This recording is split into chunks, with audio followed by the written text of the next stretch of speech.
No hay derecho. Estamos de vuelta aquí en No hay derecho. Lo anuncié antes de irme a la pausa temprano también cuando hacía mis comentarios. Mesías Guevara ha sido un buen candidato que debió, desde mi modesto parecer, tener una suerte distinta, porque ha tenido que ver con muchas cosas que vamos a evaluar con él y ha tenido la gentileza esta mañana de venir para comentar con nosotros lo que ha pasado no solo ayer, que es un episodio de una historia que se ha venido, como ustedes bien saben, proyectando y produciendo por partes. Pero ¿qué significa esto? ¿Qué cosa es lo que se puede venir? Es bueno irlo poniendo sobre la mesa. Señor Mesías Guevara, qué gusto saludarlo, buenos días. Gracias por venir a conversar con nosotros. No, gracias al contrario, gracias por la oportunidad y un saludo para todos aquellos que nos están viendo y escuchando. Bueno, ¿qué ha pasado ayer? ¿Cuál es su lectura sobre lo que ha pasado ayer desde muy temprano?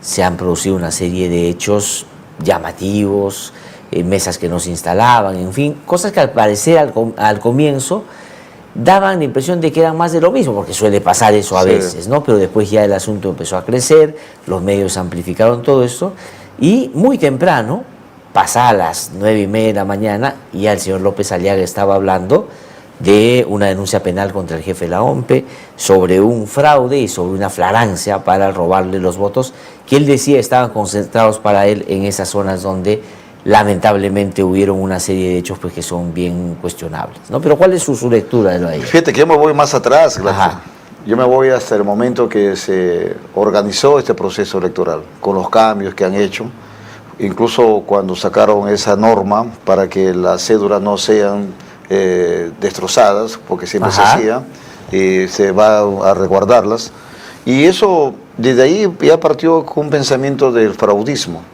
y ese fraudismo ha seguido, ya no tanto por la señora K, porque había cumplido su rol, pero sin embargo sí por López Aliaga. López Aliaga ha seguido con esa cantaleta del fraudismo, y creo que él ya sabía los resultados de ayer que no le iban a ser favorables. Y es por eso que acá hay temas muy raros. En primer lugar, esa empresa Gálaga, que ayer en todo el Lima Sur tuvo que haber entregado la... O sea, solo para que nos siguen para hacer la precisión, Gálaga es una empresa que ganó un concurso público para transportar el material que se requiere para hacer las elecciones, sobre todo en Lima, y era la encargada de, en un tiempo adecuado, dejar todo lo que se necesitaba en los colegios que ayer no pudieron abrir mesas. Y fíjate que en todo Lima Sur se abrió a partir de las 11 de la mañana. Surco, Miraflores, San Isidro, y la propia Vía María del Triunfo, Vía El Salvador, el Urí, ya ahí cerraron todo ya, ¿no? Sí. Entonces eso a mí me parece muy extraño, y más aún me parece muy extraño cuando esta empresa también había brindado servicios para la Municipalidad de Lima Metropolitana, así lo según manifiestan lo que han hecho esa investigación. Por lo tanto, ahí como que se ha querido enturbiar, pero además el proceso mismo, como tú lo decías fuera de cámaras, por ejemplo, me pareció raro la reacción de la Junta Nacional de Justicia cuestionando al presidente de la OMPE, luego que la Fiscalía intervenga muy rápidamente, casi como si estuviera coordinado, la Defensoría del Pueblo, y luego también salga López Aliaga a decir, mira, yo pongo la denuncia penal, y los medios de comunicación haciendo caja de resonancia. Entonces todo eso para mí es bastante raro. O sea, que raro en el sentido de que se ha querido violentar, y otra vez el famoso fraudismo. Ahora, que hay que investigar, sí. Eso que no le quepa duda a nadie. Claro, es decir, si no se hubiese producido el tema de las mesas no instaladas, de pronto la intención que siempre estuvo presente de querer perturbar la elección no hubiese tenido para un sector asidero, porque no había un elemento objetivo en que sostenerla. Y lo crearon eso ayer. Y eso lo crearon ayer. Sí. Incluso por eso yo sí creo de que tiene que investigarse todo este tema a profundidad. Sobre todo a la empresa Gálaga, porque hizo lo que hizo.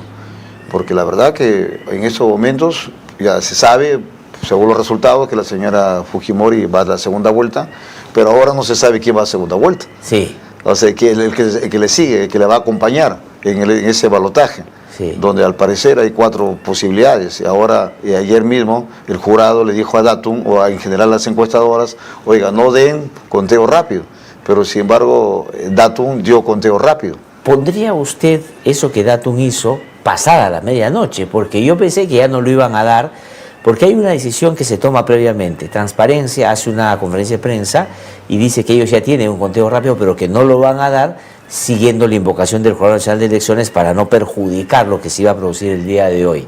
Y Ipsos obviamente decide a las 6 de la tarde del día de hoy.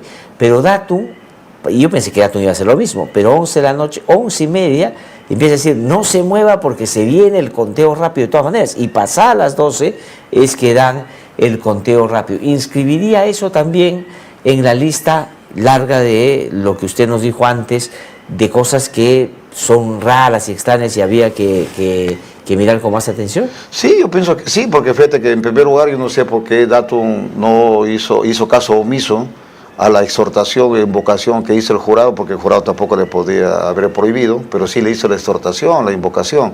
Oiga, no den conteo rápido hasta después que se den las elecciones hoy.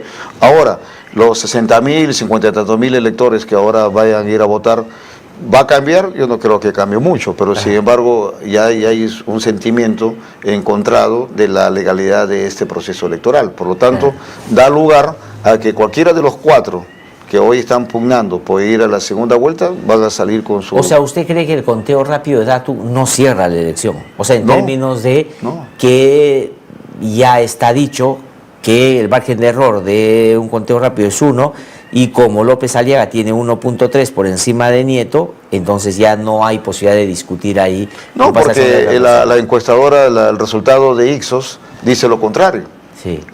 Ipsos da en segundo lugar a Sánchez, sí, y en tercer lugar lo pone a Belmont, y luego lo pone a Nieto, y al final lo pone a López Aliaga. Por lo tanto, para mí son de propósito lo que ha hecho Datum. Entonces ahora Ipsos está con la sangre en el ojo, dice, porque yo me aguanté, pero él ha dicho, ojo, ha dicho, mi boca de urna con mi conteo rápido son los mismos. Ha dicho eso. Habían generado un ambiente que va a estar muy enrarecido de cara a lo que después la OMP tenga que decir, porque han golpeado a Piero Corvetto, han dicho que tienen que sacarlo, que tienen que meterlo preso, y si los resultados de la OMP no coinciden con lo que ellos quieren, van a decir que efectivamente ha habido un fraude. Ese va a ser eso va a ser. Y ahora lo que sí tenemos que esperar, más allá de esperar el conteo rápido de Ipsos, hay que esperar el conteo rápido de la OMP. Sí. O sea que a eso tenemos que verificar, y ya a ese lugar, a ese escenario, a ese punto, lamentablemente, Piero Corvetto llega bastante abagullado. Sí. Incluso ya hasta prácticamente deslegitimado por la Junta Nacional de Justicia, porque se lava la mano y dice, por si acaso yo él no lo he designado, lo designó el anterior. Sí. Entonces ya... Por eso a mí me pareció muy... Porque claro, la sutileza no es una virtud de esta gente, ¿no? Cuando la Junta Nacional, no sé si tenemos la posibilidad de poner lo de la Junta Nacional de Justicia, comienza con ese alegato, por si acaso nosotros no lo elegimos, y nosotros estamos evaluando revertir esa decisión de la conformación anterior de la Junta, pero mientras eso pase le vamos a abrir una investigación. O sea, es como querían sobreactuando, decirle a determinado sector, ojo, nosotros vamos a sacar a este señor, ¿no? Porque si no nos explica la inmediatez. Inmediatamente después, o antes no me acuerdo ahora, no lo sé, anuncian la denuncia penal contra. Fue antes. Y la OMP allana inmediatamente el local de la OMP. La Fiscalía allana el local de la OMP. Todos esos temas, la verdad que ya han enturbiado, y creo que eso es el famoso fraudismo que siempre nos acompaña. Ajá. Ahora, la que ha tomado buen recaudo en ese sentido es la señora Fujimori, ¿no? Porque ya ella está tranquila, entre comillas. ¿Por qué? Porque ya desde los momentos de que manejaba el Congreso ya hicieron todos estos controles. Ahora, ¿dónde están las cédulas? Deben estar en un cuartel, según la ley que ellos dieron. Sí. Cuando esa antes era impensable que tengas tantas las sábanas que son ahora, sí, gastando, generando desconfianza, haciendo costos inútiles de almacenamiento. Sí. No, pero además, como usted bien decía hace un rato, y ahora que lo escucho, regreso a eso, todo lo que ha pasado previamente hace sentido con lo que han querido hacer ayer y daría la impresión que han conseguido. Primero, esa tremenda fragmentación de los partidos. Claro. Era producida, era provocada. Así querían porque querían disputarse, digamos, los céntimos. Después, generar un ambiente enrarecido el mismo día de la campaña, si no les alcanzaba para gritar fraude, y que las instituciones que están capturadas inmediatamente entren a tallar para amplificar la gritería del fraude, y los medios de comunicación que no han aprendido el 21, poniendo esto pues a una dimensión. Escuchar, ¿cómo van a permitir que un abogado como el señor Medina vaya a un medio y diga somos el hazmerreír del mundo, esto es un fraude evidente, nunca ha habido un fraude así en el Perú? Y los medios de comunicación validando una cosa de esa naturaleza, realmente era por lo menos sospechoso en términos de cómo encajaron lo uno con lo otro, ¿no? Todo ha sido orquestado, hay varios pronunciamientos públicos a nivel nacional, pero sin embargo yo creo que debemos esperar el conteo, el rápido de la OMPE, sí, y en función de eso tomar decisiones. Yo creo que a la luz de los hechos, el voto rural es el que ahora se va a imponer otra vez. Sí. Y en ese voto rural creo que le favorecería tanto a Sánchez como a Belmont. Y al no López Aliaga y lamentablemente a Jorge Nieto tampoco, ¿no? ¿A usted le parece? Y la decisión del Jurado Nacional de Elecciones de ampliar el proceso electoral, que eso sí es inédito, eso no ha pasado en la historia electoral de nuestro país, y claro, daría la impresión de que se hace en base a la justeza, 52.000, pero los porcentajes de mesas no instaladas versus lo que pasó el 21 y el 16, inclusive esta tenía más mesas instaladas que el 16, por ejemplo, y nadie el 16 se le ocurría decir nuevas elecciones. ¿Qué le parece? Bueno, la decisión, en primer lugar, viola varias cosas, ¿no? El principio de preclusión, por ejemplo, porque en el proceso electoral todo es preclusivo, sí, va cerrando, va matando. Es algo inédito, pero sin embargo es la única salida que le quedaba al Jurado Nacional de Elecciones para disminuir ese tema del fraudismo. Ahora, yo creo de que ayer mismo Piero Corbeto o la OMPE debieron haber alargado la elección. Yo no sé por qué dijeron a las 2 de la tarde se cierra, cuando debieron haber abierto y que votes a los que quieran ir a votar. Ahora, el asunto está en que efectivamente tenían que encontrarle una salida, pero como han reclamado algunos constitucionalistas, tenía que el jurado explicar los motivos excepcionales de por qué hacen una cosa como esa. Porque el año 2021, recordará usted, yo lo puse hoy día en la mañana, el fujimorismo impugnó 500.000 votos. Claro. Que es lo mismo, impugnar 500.000 es desaparecer 500.000 votos en la práctica, porque eso no sirve. Y se fueron por todos los rincones, contratando los mejores estudios de abogados, pagando un montón de plata y diciendo que impugne. Imagina si iban impugnando mesa por mesa. Y esos son los que ayer se les avivó su vocación por defender el voto de la gente en algunos distritos de Lima. Obviamente, como usted coincido en que eso no está bien, es no deseable. Por supuesto, ahí está, por ejemplo, Fuerza Popular en 2021 buscaba anular la votación de 802 mesas de sufragio, y eso significaba 500.000 votos. Por eso, y ahora es muy pequeño, pero sin embargo yo creo de que la OMPE ayer debió haber postergado la elección. Claro, lo que tenía que haber hecho es, primero la OMPE, al tener conocimiento del déficit de material en esas zonas, pudo haber en esa zona haber tomado una decisión jurisdiccional. En estos colegios, reunir a la gente y decir vamos a ampliar el plazo, o no sé, tomar una decisión. Era ampliar el plazo de votación. Claro, estaban en pleno plazo de votación. Porque yo entiendo que para las otras zonas donde llegaron Surco, Miraflores, San Isidro y Villa El Salvador, según he escuchado, era que el material de contingencia llegó, o sea que no ni siquiera llegó la empresa, sino el de contingencia, es verdad. El de contingencia, por lo tanto sí actuó la OMPE, ¿no? Sí. Pero sin embargo... Claro, no, tal vez le faltó más recursos. Así es, pero está el otro lado también, que es bien importante, como usted bien decía hace un rato, no dejar de mencionar, porque yo creo que ganan los fraudistas al llevarnos a discutir solo el hecho de ayer, cuando lo que hay que revisar es todo el trayecto. Todo el trayecto. Porque ayer todo funcionó de acuerdo a cómo lo habían pensado, ¿no? Las instituciones tomadas, todas actuaron inmediatamente después de que se produjo esto. Los medios, como decíamos también, y el jurado. Yo creo que al jurado lo midieron también. Dijeron, a ver, vamos a decirle esto, a ver qué hace. Y el jurado fue más allá de lo que le pidieron, porque Keiko Fujimori sale y dice que amplíen el paso hasta la noche. Claro. Y el jurado dice hasta mañana. O sea, es una cosa llamativa, por decirlo de alguna manera. Por eso yo no me quedo con lo de ayer, yo me voy hasta atrás. Sí. Cuando empezaron todos esos cambios, eliminan las PASO, eliminan todo. Claro. Pero fíjate que a pesar de todo eso, ahorita están asustados. Sí. No, esto es consecuencia de que no tenían seguro que pasaban. Ese es lo que los motiva. Es claro. Que ellos, el pueblo el peruano hay que reconocer, siempre tiene, por más que digan que no, algunos lo insultan, pero sí sabio, porque fíjate que dentro de los 4 que podrían pasar a la segunda vuelta, digamos 3 no son de ellos. Sí. Solamente uno de ellos, porque ellos el ideal que es que sea la segunda vuelta entre la señora Fujimori y López Aliaga, ese es su ideal. Sí. Pero sin embargo, ese ideal se le puede caer porque de los 4, 3 no son de ellos. Ahora, pero está el otro lado también que no hay que dejar de decir, que 5 que eran de ese pacto no han pasado la valla.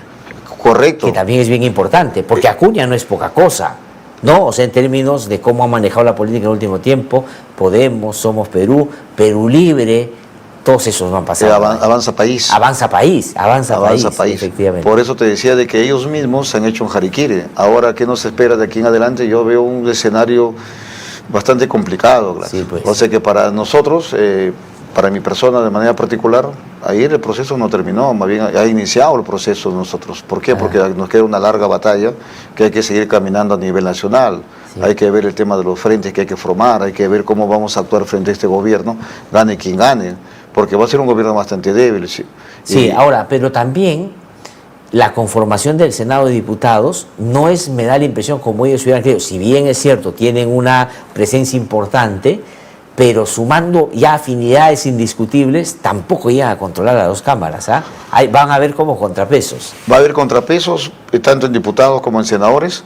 Claro, ahora habría que observar también a los posibles senadores su comportamiento. De los otros. Y esperemos que no ocurra como en el año 2000, ¿te acuerdas? Que al final terminando yéndose, fueron comprados. O en el caso último del 21, los que aparecían como opositores del pacto o del Fujimorismo y sus aliados, terminaron conviviendo con ellos en mesas directivas y votando en la misma dirección. Estoy hablando de Perú Libre, por ejemplo. Por ejemplo, en ese sentido hay que ver cómo se comportan, cómo se desenvuelven en este nuevo escenario.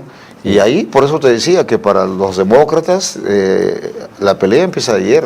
Ver cómo se desenvuelve, hay que estar vigilante, hay que estar a la expectativa, porque si no vamos a perder nuestra patria, vamos a perder nuestro país. Ahora, señor Mesías Guevara, ya para ir mirando un poco la participación que usted tuvo, yo creo que yo estaba recordando ahora más temprano cuando iniciamos nuestro bloque electoral de este año. Empezamos conmigo. El primero. Y lo estamos cerrando también, como decía Guevara, en el sentido de los candidatos a la presidencia, y pasaron otros por acá, por supuesto.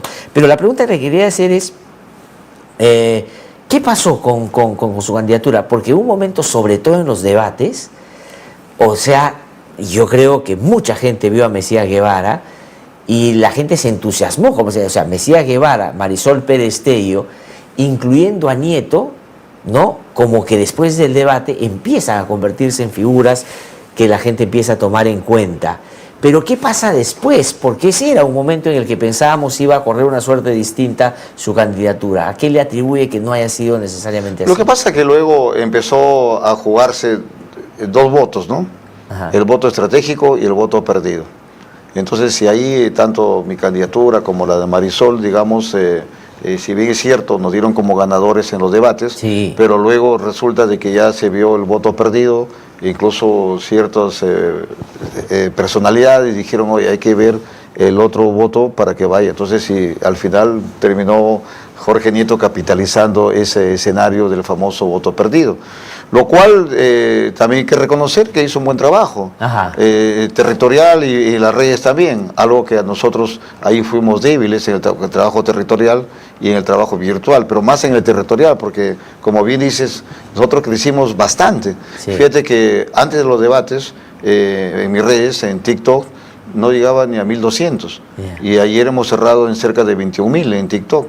Y empezamos en diciembre en el Facebook, empezamos con 120.000 visualizaciones, sí, y ayer hemos terminado más de 6 millones. Claro. Entonces, y eso fue producto de los debates. Claro, ya no nos alcanzó el trabajo territorial, pero sin embargo, bueno, entonces yo lo presento satisfecho porque yo dije que voy a aprovechar en el buen sentido de la palabra esta tribuna para dar a conocer propuestas, y es lo que hemos hecho. En los debates muchos me dicen, Mesías, has insultado. No, yo no he insultado a nadie. No he insultado, al contrario, yo ya por la experiencia mucha o poca que tenemos, aplicamos el manejo de los tiempos. Si tú ves bien... No. A mí Yo creo que ahí confluyeron dos cosas que son importantes cuando uno debate. Uno, tener ideas muy concretas y saber moverse en el marco de la respuesta que puedan tener tus opositores. Y eso funcionó muy bien.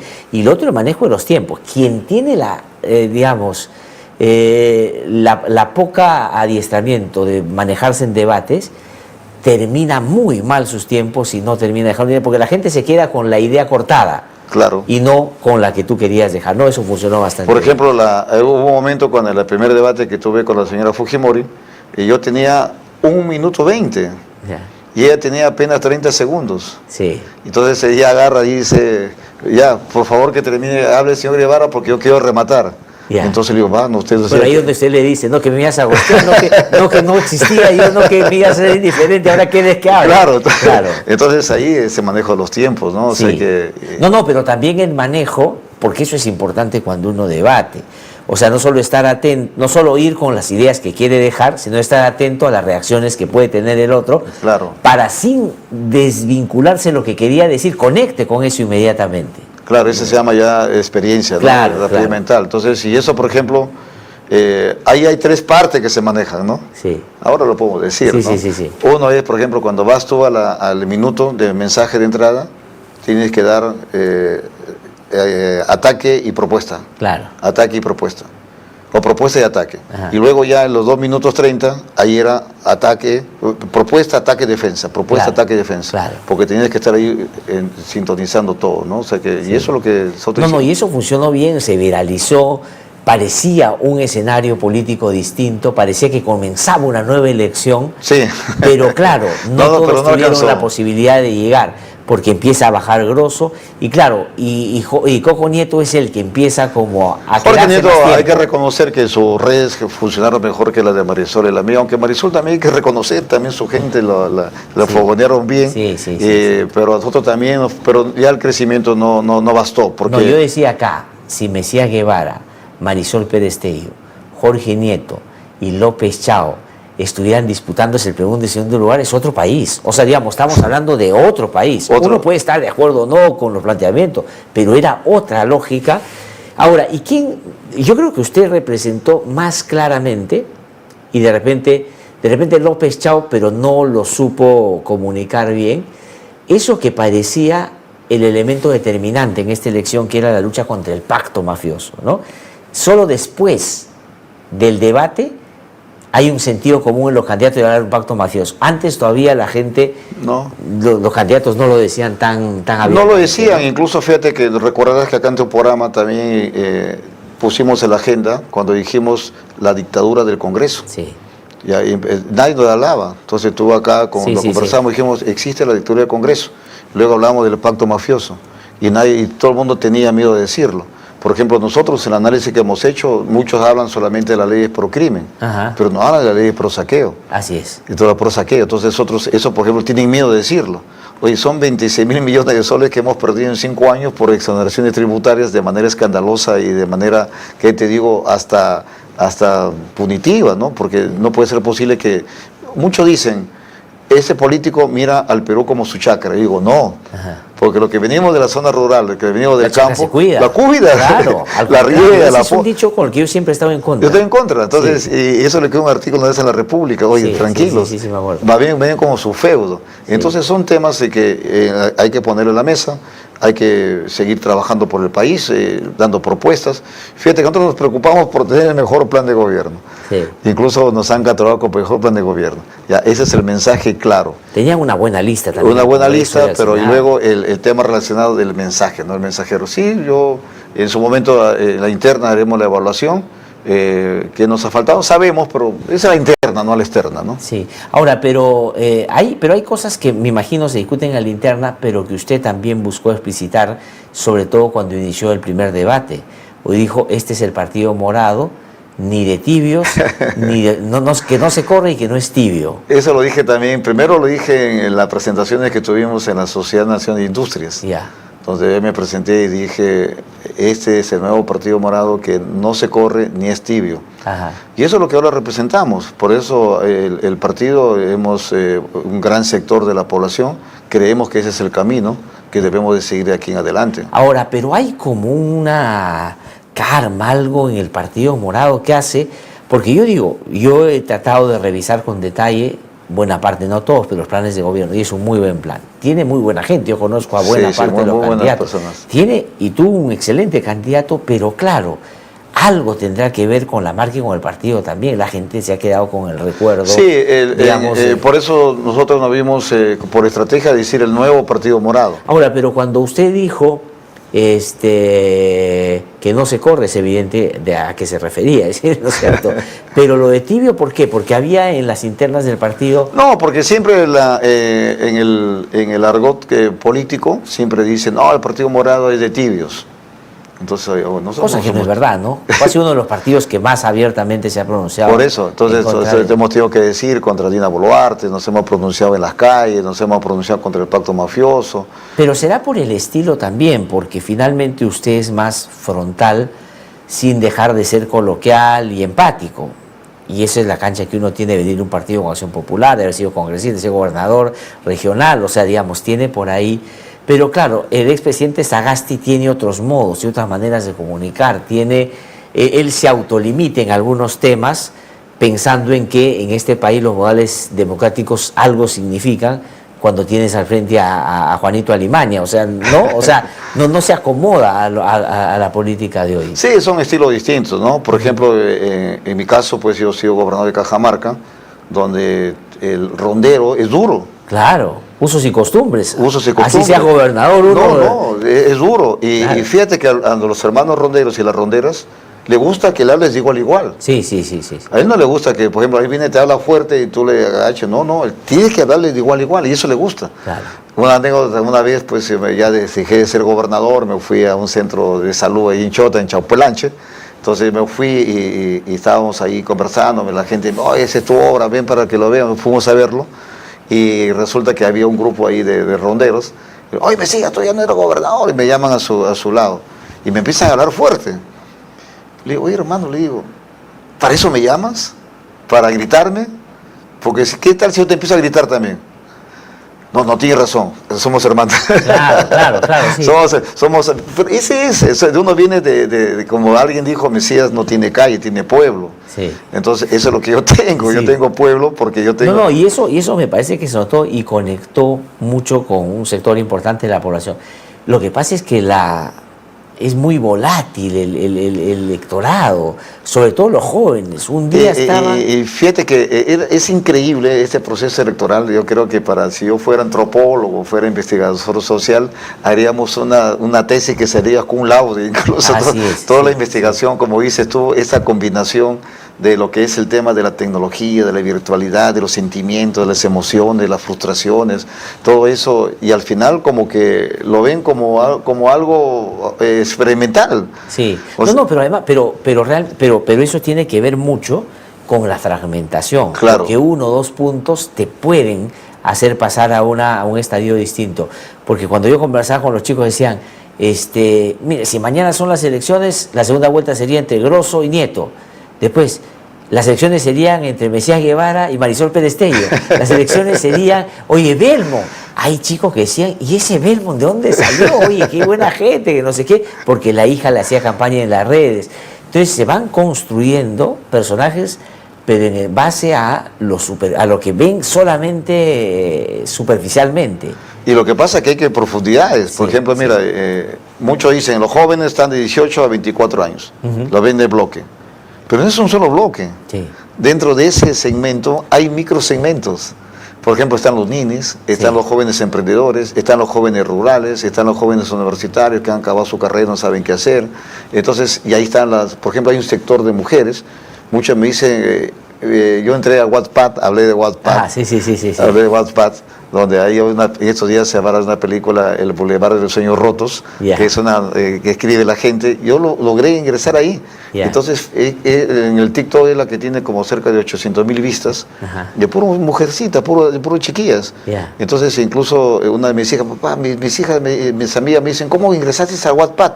Tú lo has dicho, no, yo no le he dicho nada a mi papá, pero sin embargo, era el análisis que nosotros hacíamos ahí con los jóvenes del partido. Y esa vinculación con ese sector, porque esto del ghosting, esto Claro. del papeo, claro, eran recursos que habían de alguna, o sea, venían de alguna experiencia. No, no es cierto, o sea, que usted en su relación que con los jóvenes, sus hijas, ¿de dónde venía? Porque Keiko era aprendido.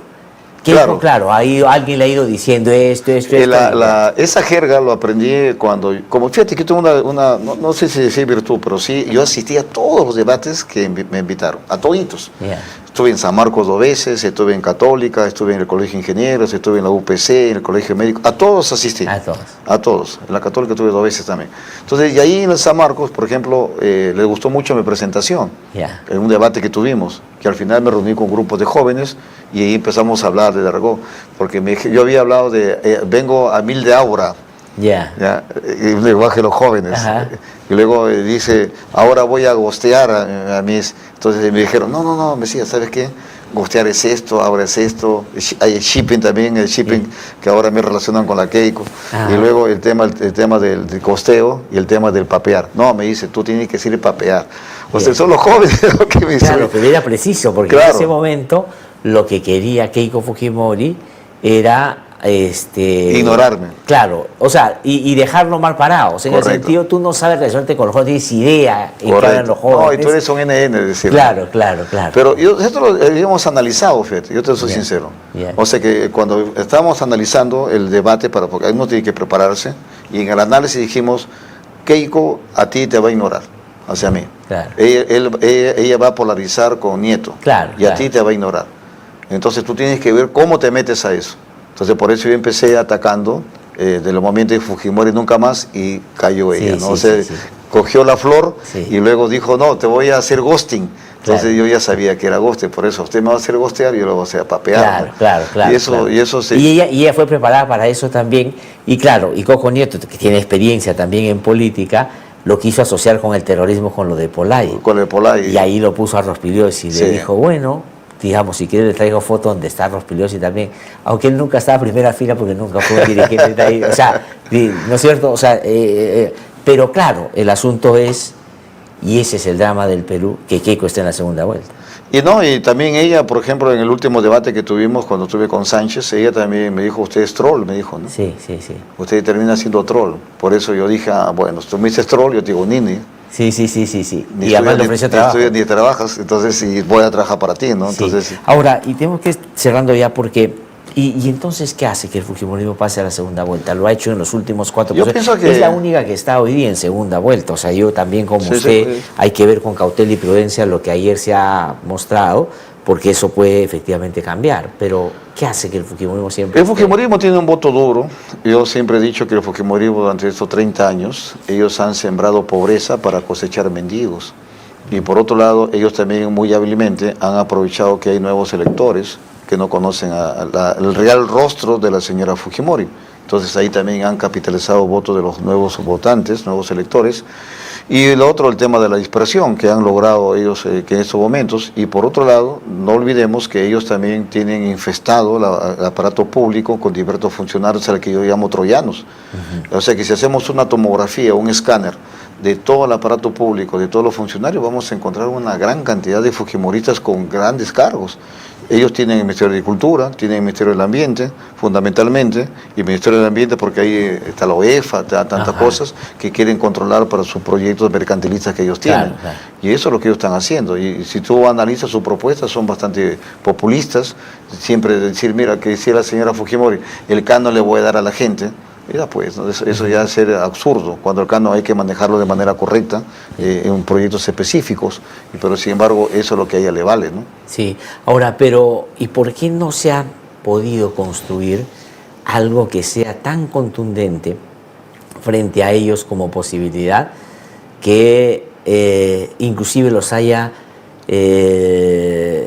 quitado el incentivo para seguir en la política? Porque el fujimorismo ha estado en el gobierno durante estos últimos 20 años, siendo o no teniendo una representación muy grande. En el Congreso ha logrado hacer confluir varias de las malas acciones que hoy día tanto daño hacen al país, pero ha conseguido, o sea, tiene esa capacidad de hacer una correlación para el mal, lamentablemente, pero lo ha seguido haciendo, ¿no? Lo que pasa es que ellos al final son lo mismo, ¿no? O sea que, por ejemplo, Avanza País, el tema de Renovación Popular, el tema de Fuerza Popular, parte de Acción Popular, lamentablemente también, Alianza para el Progreso, o sea que todos han tenido un pensamiento eminentemente mercantilista. Y lo cogieron a Cerrón. Pero fíjate que Cerrón, para mi entender, es el pensador de todo este pacto mafioso. Porque es Cerrón el que ha armado bajo el concepto de la impunidad para que todos salgan libres. ¿Quién fue el presidente que eligió la Junta Nacional de Justicia? Fue el señor... Balcázar. No, Gutiérrez. José Gutiérrez. Defensor del pueblo, que ha sido abogado pero también fue Balcázar el que presidió la del Tribunal Constitucional. Claro. Entonces han ido así tejiendo, y por lo tanto, y todo eso lo ha tejido Cerrón. Por eso, para mí, Cerrón O sea, se le subestima diciendo que solo se alió con el pacto. No, Cerrón ha sido el pensador, el titeretero. Los demás han sido marionetas. ¿Inclusive el fujimorismo? Inclusive ellos, porque tú te imaginas que él se asoció con ellos y lograron que copien el Tribunal Constitucional. Y luego a través de Balcázar, que hoy es el presidente de la República. Igual con José Gutiérrez, que es el defensor del pueblo. Y fue el defensor del pueblo el que le presidió la comisión para elegir a la Junta Nacional de Justicia. Y es esa Junta Nacional de Justicia el que ha defenestrado a José Domingo Pérez, a Pablo Sánchez, a Adela Espinosa.